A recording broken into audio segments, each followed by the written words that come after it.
Well, she's like that high and she's that kind of a shape. Look, she's my Aunt Sally. You must have seen her a dozen of times at Fates. She was pinched and now she's been sent back to me. Aunt Sally, you say? Of course, I'm only temporary, but I can't see anything that fits that description, Mr. Shepard. I've got a grandmother clock. If that's any relation. I don't want no grandmother clocks. I want my Aunt Sally. Are you sure you got the right department, Mr. Shepard? I mean, this here's parcel. Surely, if she's your Aunt Sally, wouldn't she be travelling in a carriage? Look, she's an Aunt Sally, a valuable antique. Oh, never mind. I'll come back again next week. There's a train due in very shortly, Mr. Shepard. What are you two sniggering at? Nothing, Dad. Well, don't hang around here under my feet. I've got enough on learning the ropes. This is a parcels office. It's not a place for kids. My God, you're right, sir. You ought to be in school, the pair of you. What you need is stick to the best, you know. Discipline, that's what today's young'uns draw the short straws on. I think their father has a lot to answer for. He is our father. Oh, is he? Well, I can't say you surprise me. Well, my name is Bloodstock, Colonel Bloodstock. Retired, and I brought the haul from the Bloomsbury Barton girl. Hunting, fishing, and shooting, and so on. A few of my personal possessions are coming on by rail. Any sign of them is getting a bit urgent. I don't suppose there's a grandmother clock amongst your... Grandmother clock? Of course not. You think I'm a city? Now, come on, man. Get a move on. When it does arrive, I want up the whole PDQ. Do you understand? Yes, sir. Founded kids.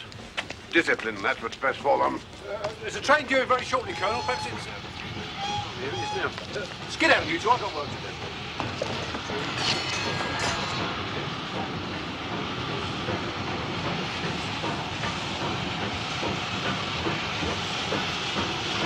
The train now standing at platform 1. The 1342 train to Leamington. This train will call at Bucklington, Crowfield Hall and Leamington.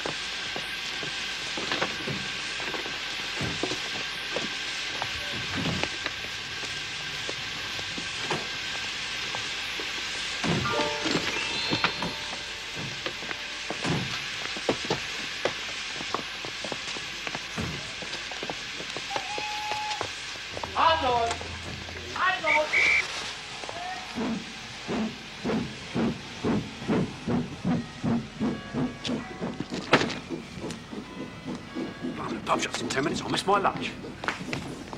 Please, come. Please. Oh. Let's get it off.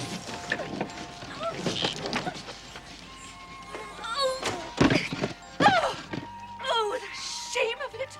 I've never travelled in such an undignified manner since the day I was carved. Where have you been, Aunt Sally? Aren't you glad to be back? Glad to be back. This dead and alive dump after the elegant life I've been leading. Glad to be back, I should Coco. Where's all this lot going to anyway? To the hall Mrs. Bloomsbury Barton's moved out. It's been bought by a colonel. Colonel? A military gentleman? A personage of breeding in the village at last? Why, a colonel is grander than a prince of the royal blood, grander than an archduke. Where am I being sent to? Back to Mr. Shepard. Oh, no! Not back to that horrible trunk! Not back to that awful attic! Oh, help me, please! But Mr. Shepard's expecting you. I don't care! Do something! Please.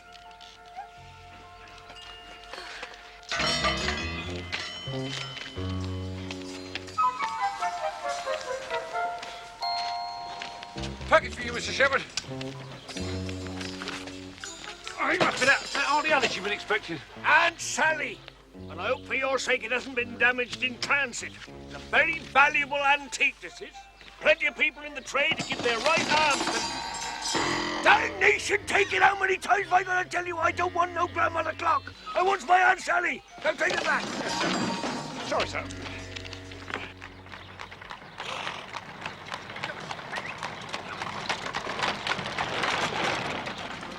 Well, bust my braces. If it ain't Aunt Sally, giving up her flighty ways and come back home where she rightly belongs. Wait for me, Aunt Sally.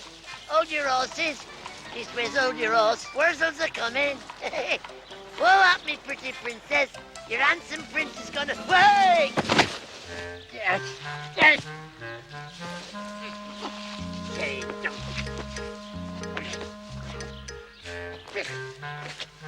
Dang blasted ratted cows. How can a body go courting his own true love when he's covered in smelly cow fat. Right. All safely gathered in, Colonel, as us country folk like to put it. I've put all your foreign bits and pieces in the hall. Oh, I suppose you're waiting for a tip now, are you? Yes, well, here you are. Mind you put it to good use. Tin of blacking wouldn't come amiss, put a bit of shine on those boots you're wearing. Put on a tie. 5 pence. Tar very much. I'll put down a deposit on a jelly baby.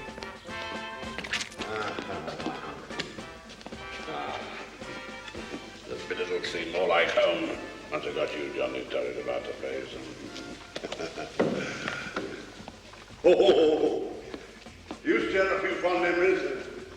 Immense how potted you in Overrule.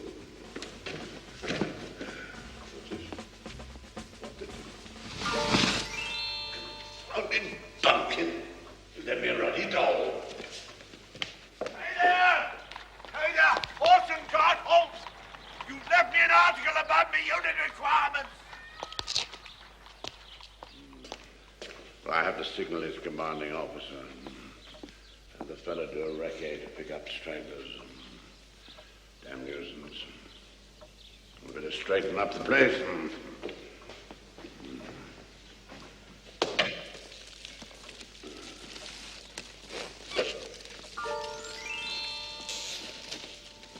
Good day, sir.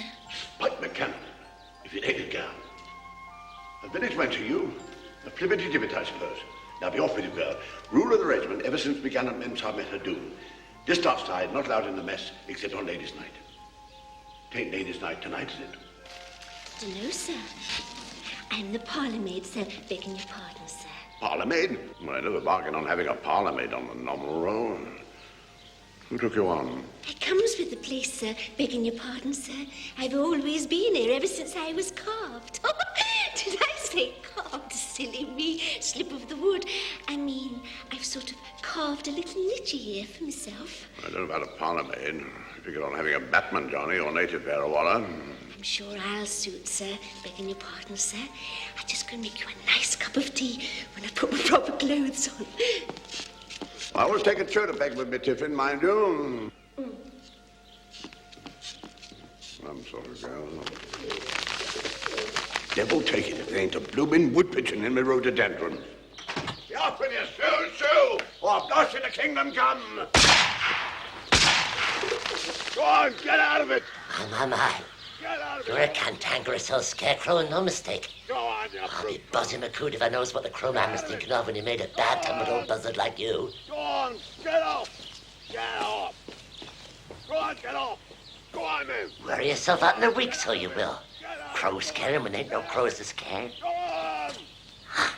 If I'm to go a-courting, I need a nice bunch of flowers to go a-courting with.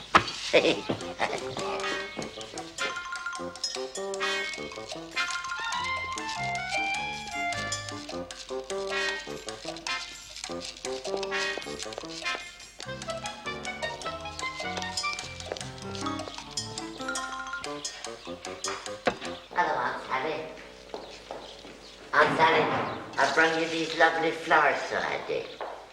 And some of them is blue to match your pretty eyes, and some of them is red to match your rosebud lips. And I brung them to you so that you knows how much I loves you.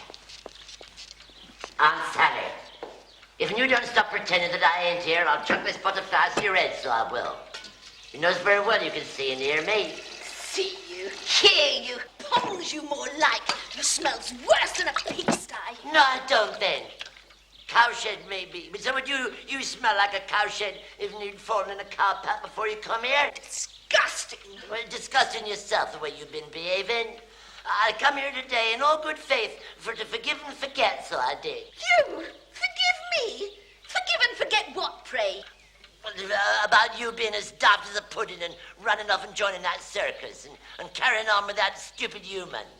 You know, the one who went around lifting things and had a face like an old crow's bottom. A shining, handsome black head of hair my strong man had. And I would be still with him if it wasn't for... Wasn't for what? Wasn't for the fact that his moustache tickled. Yeah, well, there you are, then. Wait a minute, what do you mean his moustache tickled? You haven't been playing kissy-kissy with him, have you? Perhaps I have, perhaps I haven't. But Aunt Sally, Your promise to me. I'm promised to no one. Except, of course, if it's the King of Prussia or a couple of archdukes. Oh, don't keep saying things like that, Aunt Sally. If you ain't promised to me, well, why for you back here with the lady with the big hat? If you're referring to Mrs. Bloomsbury Barton, though I see it's no business of yours, I've given her the push. Well, you mean to say you're living in this big house all by yourself? Yes. Oh, with a little Worzel who moves in with you to look after you and protect you. I don't need your protection. It so happens I'm in residence with Colonel Bloodstock. Who's he? He's an officer and a gentleman, no less. What kind of officer is that, then? He's got millions of medals. What, you mean to say that you and him are living here together on your own? Of course we are, you stupid root crop. And we get on famously. Who do you think I made this pot of tea and this nice chocolate cake for? What, the Colonel officer? Yes. Yeah, ain't you got to put that for old Worzel, then? I've got something special for you, Worzel. A piece of advice. Off it before I scream for help, but Colonel Bloodstock comes down with his sword and chops you to pieces. Yeah, that's going on, Sally. That's going. I can take an inch, you know. I've got my pride. Pride? Ha! Pride? I don't even know the meaning of the word pride. A circus strong man has pride. A military gentleman has pride. But you're nothing more than a despicable scaredy-cat scarecrow. I ain't a scaredy-cat scarecrow. I ain't. And I'll tell you what, I said you got no need to call me name. Not after I've brung you all these lovely flowers. There, they're for you. I hope you have a good use for them. Thank you, Worzel. I'm sure I will.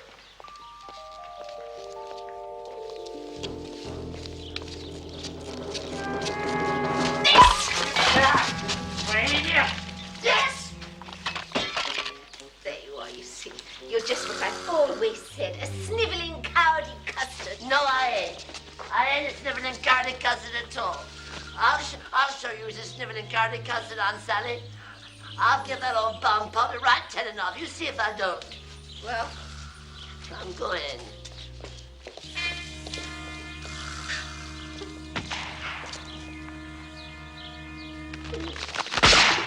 Don't come back. The next time I have your head all. Wait. You, mister. Colonel Woodworm, or whatever you call yourself. What the blue blazes? Are you aware you're on my land, sir? That I is? Then might I ask what you think you have the impertinence to be at, sir? Yeah, I want to know what you think you're at. Living here with an Aunt Sally who's faithfully promised to someone else. I mean, and why for you sitting there with that bang stick and shooting at them wood pigeons?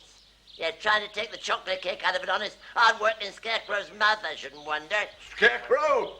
You're referring to me as a scarecrow, sir? What's wrong with being a scarecrow, may I ask? Well, you tell me, sir. You're the one that looks like a scarecrow. You're a positive disgrace, man. An absolute shower. Go on, be off with you. Get off. Shan't.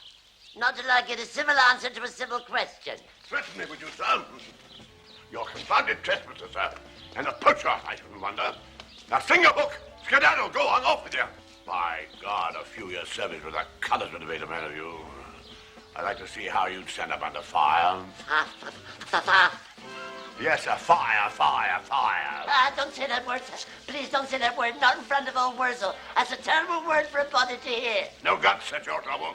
Now be off with you.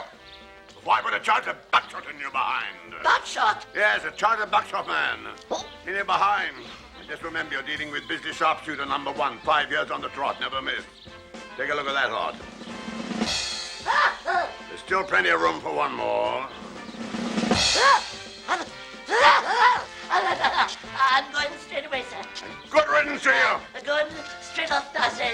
Don't let me catch you on my land again, do you hear me? I'm very sorry. You're a coward, sir. Good morning. A despicable coward.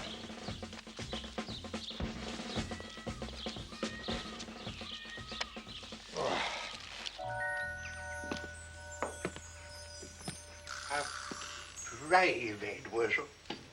If it's all the same to you, you're exuberant. But it isn't all the same to me, nor would it be all the same to you. Bravery isn't something you put on and take off like a hat. It's either there or it isn't, and It comes from the heart, not the head. But I ain't got a heart, Your Eminence. And you think a brave head on your shoulders would make all the difference, eh? And if Your Highness pleases. Well, there is such a head, Worzel, made by a forebear of mine. It hasn't seen the light of day for many a score of year. And I think now it'd be best to leave it rest another score of year. If we could just take a little peek at it, Your Highness.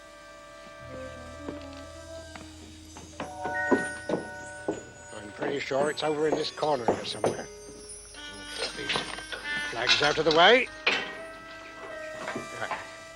Here it is.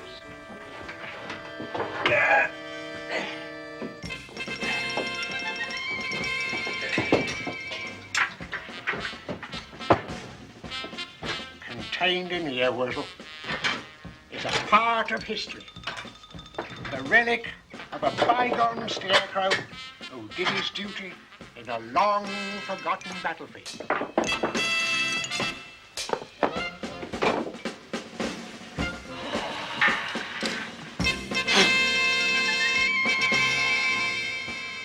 That's a fearful scary head, Your Highness. It belonged to a scarecrow, Worzel, that never flinched nor moved an inch from its post, while cannon fired to its right and to its left. Vast armies charged and retreated and regrouped, and many of them never lived to charge again. This head, Worzel, is the bravest scarecrow head that ever drew breath. Oh, Mr. Cromans, if only I had an head like that, I'd sweep Aunt Sally right off her pretty little feet, so I would. Worzel Gummidge, get it into your head, the one you've got on. This was never intended for you. I don't want to keep it, Your Goodness. I only want to borrow it. Worzel, I showed you Major von Steckruber's head in the hopes that it might inspire you to some deed of bravery. I never intended that you should wear it. Mr. Crowman, sir, you've made me over 100 heads, but all of them is cowardly. If only I could borrow it. Enough! Worzel, I am the Crowman. I have said all that has to be said. Now get thee to 10 Acre Field before I lose my patience. Now be off. Yes, Your Majesty.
Worzel, so be it.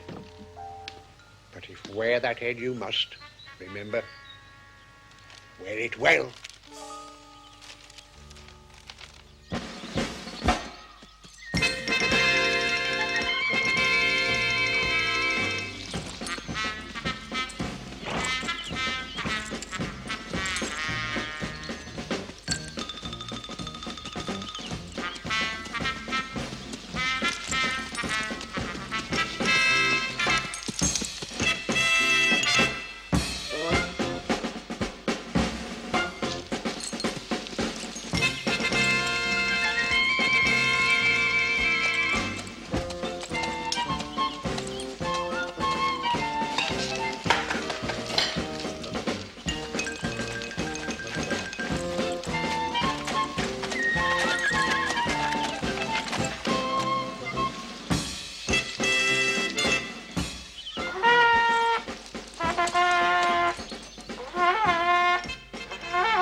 Damn me if I ain't been invaded.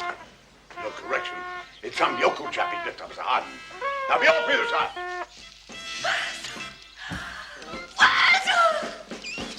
You there, Englander.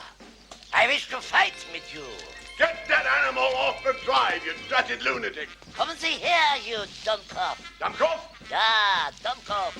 Don't you recognize I'm challenge when you see one? There, the gauntlet is down. I am challenging you to a duel, you dicker dumbcock. The fellow's completely bonkers. I'll be dashed if I'll be intimidated by a brainless bumpkin.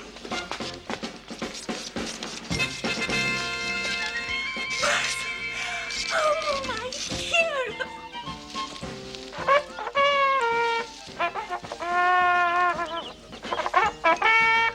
Now keep well behind me, girl. Officers bound to duty to protect the women and children. Prepare to die, you schweinhund. Charge! I'm warning you. I'll let you have both barrels. I'm warning you. Get over and you're waiting maniac. I'm warning you. I'll drop you nothing. I'll let you have both barrels. I'm warning you.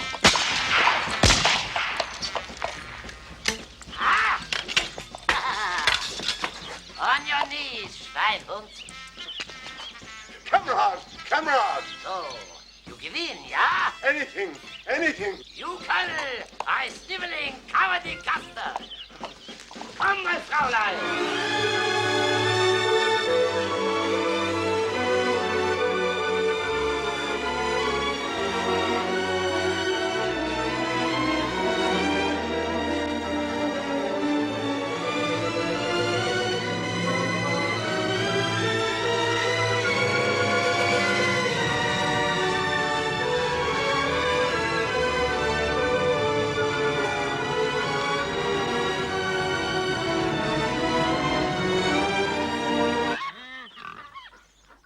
Carry you off? But I did carry you up, Aunt Sally. I wanted to be carried off into a glowing sunset, not carried off to a filthy blood. Yeah, but you know I couldn't carry you up to no sunset, Aunt Sally, on account of the fact that I had to get the milkman's horse back to him before breakfast time. But we could be happier together, you and I, just the two of us. Happy here? It smells like a cow shed. No, it don't smell like a cowshed. Well, a pigsty, perhaps that's on account of the fact that it's next to the pigsty. But it don't smell like a cowshed at all. It's me what smells like the cowshed. You're despicable. You are. I'm worse off than I was before. I've never been so unhappy in my whole life.